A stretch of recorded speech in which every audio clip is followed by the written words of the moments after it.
I've loved squirrels. I've loved them my whole life. It probably has something to do with the way I was raised. As a kid, my mother would feed all the squirrels in our backyard. After a while, they became pretty tame. They would sit on her lap, and my lap too.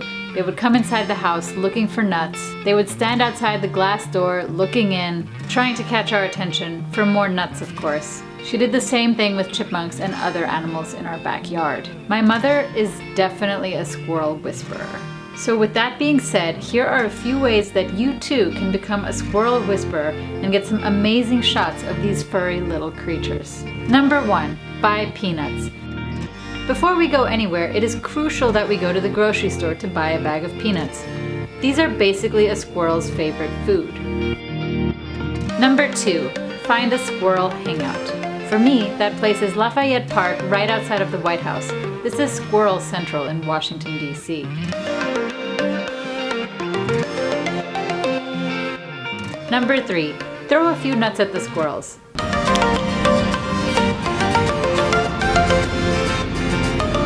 Number 4, rustle your bag and let the squirrel know that you have more.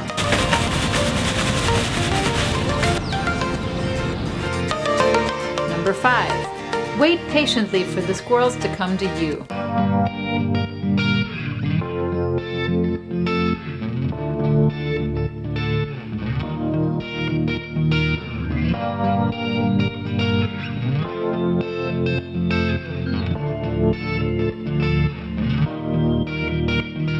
Number 6, whip out your wide-angle camera lens for some close-up shots of the squirrels eating out of your hand.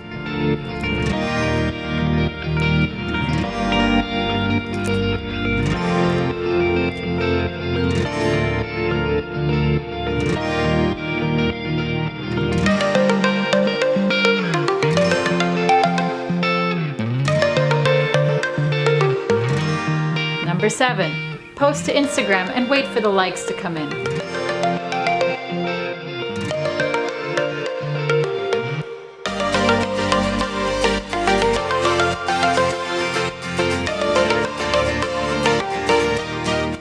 So I hope you enjoyed this video. Hopefully this motivates you to go out and take some epic shots of squirrels yourself. Some people don't even notice them, but when you really take the time to look at them, they're actually quite cute. If you like this video, give it a thumbs up and hit the subscribe button below. That would make me super happy, and enjoy the rest of your day.